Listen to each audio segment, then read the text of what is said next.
समय कम है।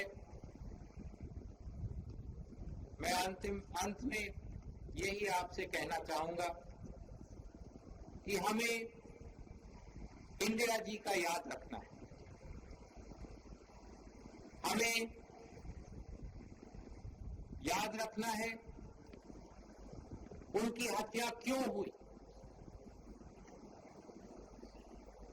हमें याद रखना है कि कौन कौन लोग इसके पीछे हो सकते हैं। जब इंदिरा जी की हत्या हुई थी तो हमारे देश में कुछ दंगे फसाद हुए। हमें मालूम है कि भारत की जनता के दिल में कितना क्रोध आया, कितना गुस्सा आया,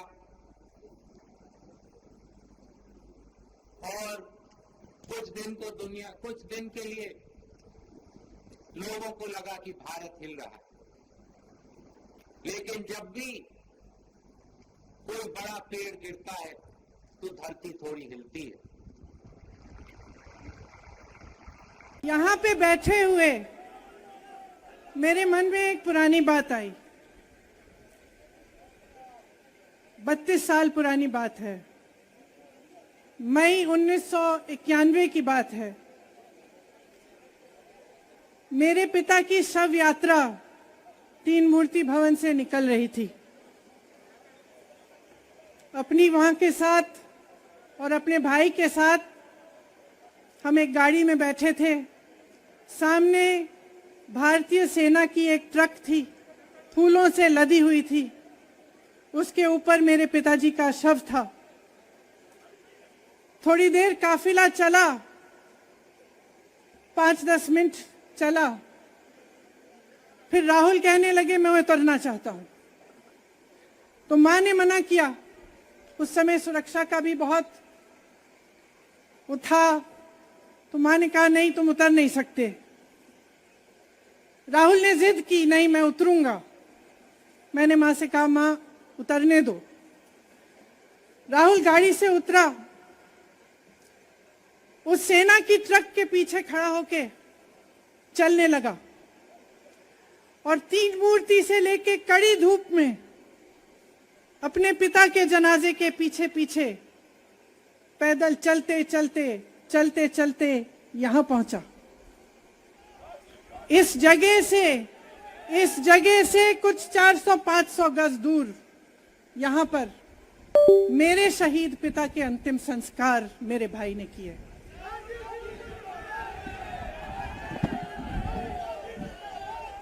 सुनिए, वो चित्र मेरे दिमाग में अभी भी है, मेरे मन में है। मेरे पिता का शव इस तिरंगे झंडे में लपेटा गया था। इस तिरंगे के नीचे मेरे पिता का शव था और उसके पीछे चलते चलते मेरा भाई यहां आया। उस शहीद पिता का अपमान भरी संसद में किया जाता है। उस शहीद के बेटे को आप देशद्रोही कहते हैं, आप मीर जाफर कहते हैं, उसकी आप मां का अपमान करते हैं। आपके मंत्री मेरी मां का अपमान भरी संसद में करते हैं। आपके एक मुख्यमंत्री कहते हैं कि राहुल गांधी को पता भी नहीं है कि उनका पिता कौन है। आपके प्रधानमंत्री भरी संसद में खड़े होकर कहते हैं कि ये परिवार नेहरू नाम को इस्तेमाल क्यों नहीं करता। पूरे परिवार का अपमान करते हैं। कश्मीरी पंडित समाज के रिवाज का अपमान करते हैं, जिसके तहत एक बेटा अपने बाप के मरने पर पगड़ी पहनता है, परिवार की परंपरा को आगे बढ़ाता है। लेकिन आप पर कोई मुकदमा नहीं होता, आपको 2 साल की कोई सजा नहीं मिलती, आपको जेल की सजा नहीं मिलती, आपको संसद से कोई बाहर नहीं निकालता, आपको मना नहीं करता कि 8 सालों के लिए आप चुनाव नहीं लड़ सकते। क्यों? मैं पूछना चाहती हूं क्यों? आज तक हम चुप रहे हैं, हमारे परिवार का अपमान करते गए करते गए करते गए। मेरे भाई ने क्या कहा? संसद में वो मोदी जी के पास गए और उनसे गले लगे। मेरे भाई ने कहा, मैं आपसे नफरत नहीं करता हूं, मेरे दिल में आपके लिए कोई नफरत नहीं है, हमारी विचारधारा अलग है, लेकिन हमारी नफरत की विचारधारा नहीं है। तो मैं पूछना चाहती हूं, एक आदमी का कितना अपमान करोगे? कितना अपमान करोगे? क्या यही है इस देश की परंपरा? आप परिवारवादी कहते हैं, तो भगवान राम कौन थे? भगवान राम को वनवास में भेजा गया, उन्होंने अपने परिवार, अपनी धरती के प्रति अपना धर्म निभाया। क्या भगवान राम परिवारवादी थे?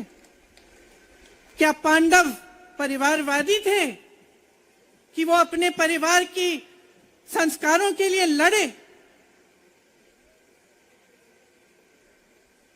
और हमें क्या शर्म आनी चाहिए कि हमारे परिवार के सदस्य शहीद हुए इस देश के लिए, कि इस झंडे में उनका खून है, इस धरती में उनका खून है, इस देश के लोकतंत्र को मेरे परिवार के खून ने सींचा है।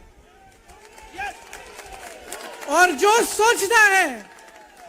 सोचता है कि हमें अपमानित करके हमें डराएंगे, हमें धमकाएंगे, जो सोचता है कि तमाम एजेंसियों को लगाकर हम पे छापे मारकर हमसे कुछ भी कर ले, हमको हमें डराएंगे, वो गलत सोचते हैं। हम डरने वाले नहीं हैं। हम और मजबूती से लड़ेंगे। हम इस देश के लोकतंत्र के लिए कुछ भी करने के लिए तैयार हैं। इस देश के लोकतंत्र को, इसकी नींव कांग्रेस पार्टी के महान महापुरुषों ने डाली है। कांग्रेस पार्टी लड़ी इस देश की आजादी के लिए और आज भी इस देश की आजादी के लिए ही लड़ रही है। कभी कभी मैं सोचती हूं, मुझे समझ में नहीं आता कि पब्लिक क्या सोच रही है। क्या देख नहीं रही है क्या हो रहा है? क्या आपको दिख नहीं रहा है कि आपकी सारी संपत्ति लूटी जा रही है, एक आदमी को दी जा रही है, गिने चुने उद्योगपतियों को सब कुछ दिया जा रहा है? किसकी संपत्ति है? ये राहुल गांधी की संपत्ति है, ये आपकी संपत्ति है। ये पीएसयू किसके हैं? किसके लिए बनाए गए? आपके लिए बनाए गए, जो ऐसे एक के बाद एक इनको बेचे जा रहे हैं, दिए जा रहे हैं। इसी से तो आपका रोजगार आता है।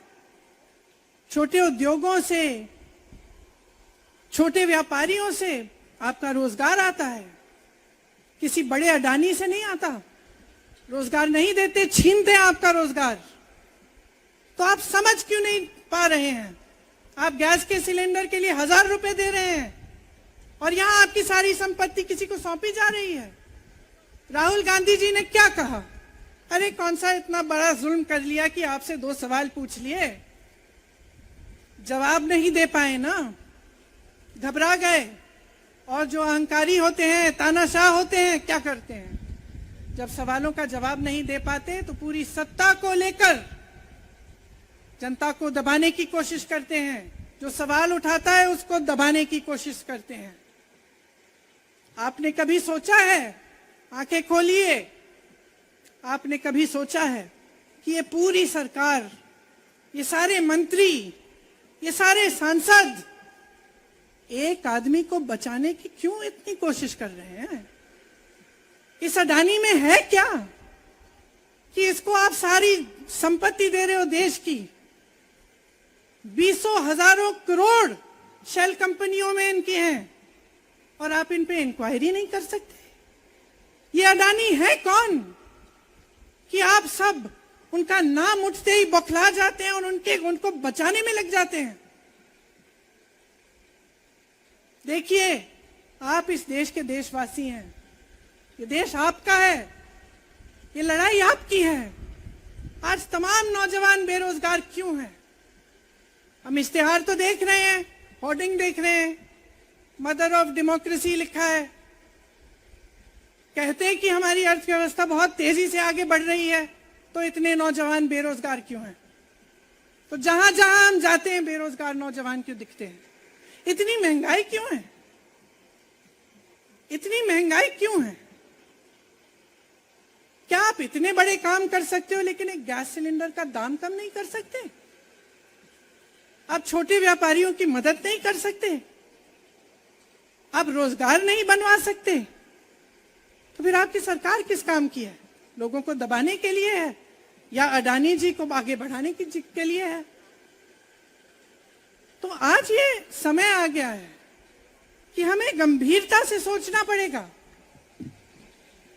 ये सरकार पूरी कोशिश करती है कि आपका ध्यान भटकाया जाए।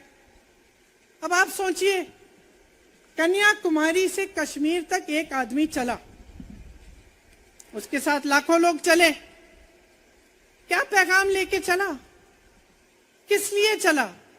उसके दिल में क्या भावना थी कि लाखों लोग देश भर से उससे जुड़ के चले? समता, एकता की भावना थी। आज आपके सारी मीडिया, आपके सारे मंत्री, आपके सारे सांसद, आपके सारे कार्यकर्ता कह रहे हैं कि राहुल जी ने विदेश जाकर देश का अपमान किया, राहुल जी ने एक वर्ग का अपमान किया। क्या एक आदमी जो कन्याकुमारी से लेकर 5000 किलोमीटर कश्मीर तक चल के ये रोज रोज कहता है कि इस देश को एक होना चाहिए, सबको समान दृष्टि से देखना चाहिए, क्या ये आदमी देश का अपमान कर सकता है? क्या ये आदमी एक वर्ग का अपमान कर सकता है? तो ये आदमी क्या कर रहा है? ये आपकी आवाज उठा रहा है। ये क्या कह रहा है? कह रहा है कि गरीबों को अपना हक दो, नौजवानों को अपना हक दो, महिलाओं को अपना हक दो। यही तो कह रहा है। और हक क्या है? हक ये है कि जो आपका है वो आपके हाथों में जाना चाहिए, किसी बड़े उद्योगपति के हाथ में नहीं, जो प्रधानमंत्री जी के मित्र हैं। ये है आपका हक। उसी हक की लड़ाई लड़ रहा है। तो आप समझिए, ये एक इंसान की बात नहीं है, ये एक राहुल गांधी की बात नहीं है, ये पूरे देश की बात है। जब हम कहते हैं लोकतंत्र को बचाना है, तो हम किस बात की को बचाने की कह रहे हैं? क्या कह रहे हैं हम? लोकतंत्र क्या होता है? खुल के जवाब मांगो, सवाल उठाओ। यही तो लोकतंत्र है कि आपको कोई आपत्ति है, कोई समस्या है, आप किसी के पास जाकर अपना हक मांग सकते हैं। आप कह सकते हैं, भाई हमारे लिए ये क्यों नहीं किया? इतनी महंगाई क्यों है? हमारे लिए रोजगार क्यों नहीं बनाए? लेकिन आज यही हक आपसे छीना जा रहा है और आपका ध्यान इधर उधर भटकाया जाता है और इतनी चीजों को फैलाया जाता है जो सच नहीं है, झूठों को फैलाया जाता है। आप सोचिए, राहुल गांधी दुनिया के सबसे बड़े जो शिक्षा के संस्थान है वहां से पढ़ के आए हैं। हार्वर्ड और कैम्ब्रिज की उनकी डिग्री है। कैम्ब्रिज से उन्होंने इकोनॉमिक्स में मास्टर्स डिग्री, एमफिल डिग्री उनको मिली। आप उसको पप्पू बनाते हैं। पूरे देश भर में आपकी सहायता के साथ मेरे मीडिया के दोस्तों, डिग्री आपने देखी नहीं, सच्चाई आपने देखा नहीं, उनको पप्पू बना दिया। फिर पता चला कि ये पप्पू तो यात्रा में निकल आया और पता चला कि ये तो पप्पू है ही नहीं। इसके साथ तो लाखों लोग चल रहे हैं। ये ईमानदार भी है, ये सब बातों को समझता भी है, ये जनता के बीच जा रहा है, जनता की समस्याओं को सुन रहा है, तो जनता इसके साथ चली जा रही है। तो घबरा गए कि राहुल गांधी ने संसद में वो सवाल उठाए जिनका उनके पास जवाब नहीं है।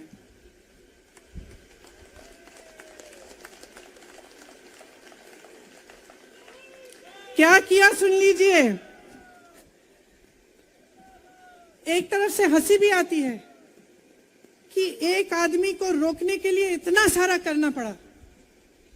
जिस आदमी ने राहुल जी के खिलाफ सूरत में कंप्लेंट लगाई, आपको मालूम है कि पिछले साल उसने खुद कचहरी में जाके बोला इस पे आप स्टे लगा दीजिए।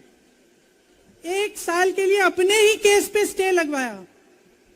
फिर वापस कब गए केस खुलवाने के लिए? राहुल गांधी के संसद में अडानी पे के भाषण देने के 1 हफ्ते बाद। 1 हफ्ते बाद वो आदमी वापस जाता है, कहता है केस खोल दी, सुन लीजिए अब हम तैयार हैं। 1 महीने के अंदर अंदर जज कह देते हैं कि राहुल गांधी को 2 साल की सजा मिलेगी। आपने देखा इस देश में कितने केस हैं कि जेल में 10 साल के लिए पड़े रहते हैं, उनकी सुनवाई नहीं होती। ये तो सुनवाई भी फट से हो गई, जजमेंट भी फट से हो गई, सजा भी फट से हो गई। और आपने कह दिया अगले दिन कि 8 सालों के लिए ये चुनाव नहीं लड़ सकते, संसद से बाहर कर देंगे इनको। वाह वाह वाह वाह वाह वाह, बहुत धैर्य है आप में। अरे कायर हैं, कायर है इस देश का प्रधानमंत्री। लगा दो केस मुझ पर, लगा दो केस मुझ पर, जेल ले जाओ मुझे भी, लेकिन सच्चाई ये है कि इस देश का प्रधानमंत्री कायर है।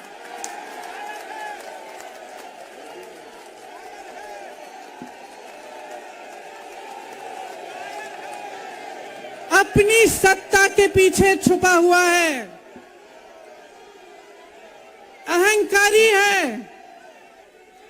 और इस देश की बहुत पुरानी परंपरा है, इस देश की बहुत पुरानी परंपरा है, हिंदू धर्म की पुरानी परंपरा है कि अहंकारी राजा को जनता जवाब देती है। और इस देश की बहुत पुरानी परंपरा है कि अहंकारी राजा को ये देश पहचानता है। मेरे परिवार ने मुझे एक चीज सिखाई है कि ये देश दिल से बोलता है और दिल से सुनता है। ये देश सच्चाई को पहचानता है। और मैं जानती हूं कि आज वो दिन है जब से सारा कुछ बदलने लगेगा।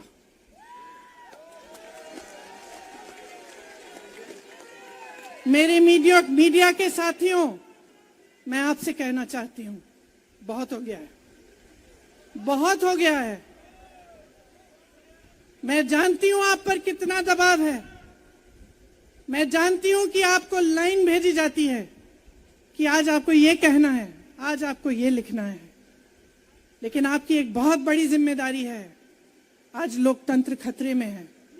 अगर सरकार सवाल उठाने वाले को 8 सालों के लिए संसद से निकाल सकती है, अगर कह सकती है कि तुम्हें चुनाव लड़ने की ही इजाजत नहीं है, तो बहुत गड़बड़ है, बहुत गलत हो रहा है। और ये लोकतंत्र के लिए ठीक नहीं है, ये इस देश के लिए ठीक नहीं है।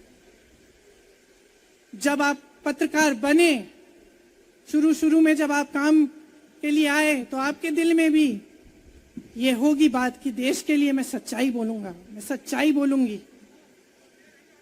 आज आप बोल नहीं पा रहे हैं, हिम्मत करिए, खड़े हो जाइए आप भी। और जैसे खड़गे जी ने कहा कि तमाम पार्टियों ने आज अपनी आवाज उठाई है, उनका हम सब धन्यवाद देते हैं। और हम सबको एक होना पड़ेगा। इसलिए होना पड़ेगा क्योंकि आज ये देश खतरे में है। आज इस देश की सारी संपत्ति एक आदमी को सौंपी जा रही है और उस आदमी को बचाने के लिए पूरी सरकार खड़ी हो जाती है। बहुत गलत हो रहा है। अगर आज मेरे भाइयों और बहनों आप इसको पहचान नहीं पाएंगे तो इस देश को बहुत खतरे में डाल देंगे। इसीलिए यहां खड़े हुए महात्मा गांधी जी की समाधि के कुछ ही गज दूर खड़े हुए मैं आपको याद दिलाती हूं कि कितनों ने इस देश के लिए अपना खून बहाया है, कितनों ने इस देश की धरती, इस देश की आजादी के लिए अपना खून बहाया है। ये अफसर हैं यहाँ तैनात खड़े हैं, इसी तरह से इनके भाई सरहद पे खड़े होते हैं हमारे लिए, आज भी अपना खून बहा रहे हैं। क्या इसके लिए? क्या अडानी जी के लिए? कि अपने देश के किसान के लिए, अपने देश के गरीब के लिए, अपने देश के छोटे व्यापारियों के लिए, महिलाओं के लिए, अपने बच्चों के भविष्य के लिए हम सब अपनी जान देने के लिए तैयार हैं। तो मैं आपसे आग्रह करती हूं, मेरे देशवासियों, आंखें खोल लो, समय आ गया है, डरो मत। राहुल गांधी के शब्दों में डरो मत, इनका सामना करने का समय आ गया है। एकजुट हो जाओ, सामना करो, इस देश की सच्चाई को उभारो, इस देश की एकता को बनाए रखो और इस देश को आगे बढ़ाओ। जय हिंद, जय हिंद, जय हिंद।